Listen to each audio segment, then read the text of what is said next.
Hello everyone and welcome back to another Doctor Who action figure review. Today I'm going to be taking a look at the first B&M set for 2021, and that is the Keys of Marinus set featuring Two Voord action figures and Ian Chesterton himself. This video is brought to you today by Character Options and Evolution PR themselves, so a massive thank you to those guys for sending me this fantastic set to review. But before I take a look at the set itself, if you are new here, feel free to help the channel out by subscribing for more Doctor Who content like this. So taking a look at the packaging, so this follows the B&M 3-pack style. So you've got the Doctor Who logo in the top left corner, you've got the TARDIS illustration, a limited edition gold sticker, the name of the set along the bottom and stating the scale of the figures. On one side you've got the TARDIS illustration, whereas on the other side you've got a little bubble just saying what figures are included. Taking a look at the back, the figures are displayed really nicely with a couple of photos, and then you've got a little bio on the Keys of Marinus itself.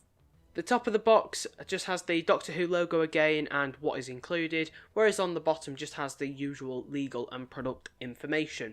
And for the first time, the 3-packs in B&M now feature a little diorama in the background, which is a really nice addition. It just makes the figures pop even more, having them in an actual environment rather than the plain grey background they had last year. And taking a look at Ian Chesterton himself first. Now, oh my god, I wasn't expecting an Ian Chesterton figure at all. At least, if we were getting Ian, we would have got Barbara as well. But it's just nice to have another companion to add to the collection, and taking a look at the detail. So the head sculpt is magnificent. It looks just like Ian in the show, so you've got the details all sculpted in perfectly, and the hair's got its nice little quiff, but over the top it has been given sort of a grey wash, so that just basically brings out the detail even more. And from all angles it definitely looks like William Russell. Now, the actual body for this figure does use the Series 3 Master figure that has also been used on the Anthony Ainley Master. However, this time around it's got the original jacket on, which does remain to have all the detailing, so the little hole in his lapel, the breast pocket, and the 2 pockets on one side and the other hip pocket as well. Got the 2 buttons that are painted black, and the arms and the back features all the creasing and the nice detail. The buttons are painted black, and you can see the shirt collars poking out the bottom. But taking a look at the tie and the shirt, so the shirt has just been painted white, and the tie has been painted blue, red and green, sort of similar to that promotional photo that was going around on the Doctor Who website a couple of years back. But a new addition to this figure, well, I believe these are new, I don't recognise these hands, but they are new. Obviously it doesn't have the Master's ring on, but he has got rings painted on, which is a bit odd, but oh well. And a couple of people, I know when this figure was first announced, some people were like, is it just a weird lighting, or is the jacket actually a dark grey? Yes, the jacket is a dark grey and not a flat black, whereas the trousers there are painted in a lighter grey, so it just complements the figure quite nicely, just having a bit of a contrast in colours. But the trousers, full of creases and detailing, look very nice, and these shoes are painted in a matte black. So taking a look at the articulation for Ian, so the head can swivel side to side, the arms can do a full 360, there's a 360 at the bicep, 90 degrees at the elbow, a full 360 at the wrist, there's also 360 at the waist. The legs can kick forward and out to the side but are hindered by the actual suit jacket. And there's a 90-degree bend at the knee. So all in all, he does have a fair bit of articulation, and he can move into the generic poses that you'd really want Ian to move in anyway.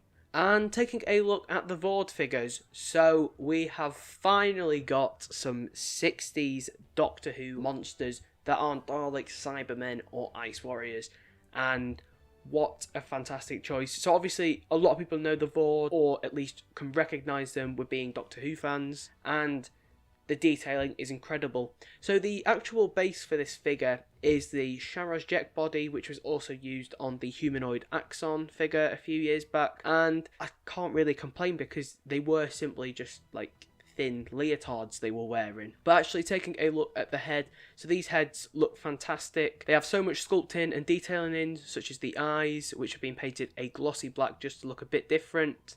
The sculpting itself is so sharp and crisp. There's a couple of holes either side of the ear, mainly for back in the 60s when the actors needed to hear what was going on set. Nice little addition, didn't actually have to be included. And you can tell on the neck, you sort of got the leotard where it comes up, this is sculpted on, just adding a little bit of detail, just to look even nicer. And bringing in the other Voord as well. So both of them, obviously you've got the Voord with the circle on its head and one with the triangle. Really nice addition, just to have a couple of variants on the shelf rather than two straight releases. And taking a look at the body, so you've got the sculpting of the creases in the leotard, but the two Voord also have the sashes along the front, and they're just painted black again, full of lovely details with the holsters for the knife that I'll come on to later on. But looking at the hands, these are brand new sculpts as well. So the open hand is sort of webbed, whereas the other hand is sculpted to hold the Voord's knife as well. And taking a look at the legs now, I'm not sure if these are brand new pieces because I don't believe the Sharaz Jek figure has ankle articulation. So the legs might be a new piece from the knees down. But as you can see, the sort of scuba diving flip-flops have been recreated quite nicely. To be honest, it just looks absolutely bonkers, but that was 60s Doctor Who. And they are painted in a sort of satin gloss-like black, just to look a bit different to the rest of the body. Both of these figures do come with one accessory, and that is of the knife. Nice, simple sculpting. So you've just got like a wrap around the bottom just for the handle. And they also fit into the hands and into the holster as well. So as you can tell between the two figures, there are a couple of painting details such as a bit of silver detailing on the front mainly, but just to have two very distinct, different looking Voord on the shelf is quite nice as well. And also it's a fantastic opportunity to army build as well. Taking a look at the articulation on the Voord, the head can do a full 360 degree spin, the arms can do a full 360 and move out on a ball joint. There's a full 360 at the bicep, 90 degrees at the elbow. The wrist can also do a full 360. There is a waist articulation which can get round, just trying not to knock the little holster for the knife. The legs can kick forwards and out to the side. There is a 360 at the thigh, a 90 degree at the knee, and a full 360 at the top of the flipper. So overall there's quite a bit of articulation, and you can get the Voord into quite a few poses. And that's all there is to say. So this set is fantastic. I'm so happy to have some classic Doctor Who monsters on the shelf, as well as an Ian Chesterton figure. Hopefully that means a Barbara and a Susan isn't too far behind. But just the Voords themselves, they have instantly become probably one of my favourite classic figures because they just look so good. And they feel really high quality as well. And once you put them into the 60s display, they really do stand out amongst the Daleks and the Cybermen. Again, I feel like I'm just repeating myself, but they're just incredible figures. I honestly am so happy to have these. If you are new here and you have enjoyed this video, feel free to drop a like, leave a comment and subscribe for more content like this. Once again, a massive thank you to Character Options and Evolution PR for sending me out this set to review. This set will be available sometime this month in B&M stores for £19.99. So I shall see you next time when I get the other sets, when I pick them up in store. So once again, thank you very much for watching and take care, guys. Don't forget to click below and subscribe. Well, how could I possibly forget that? For goodness sake.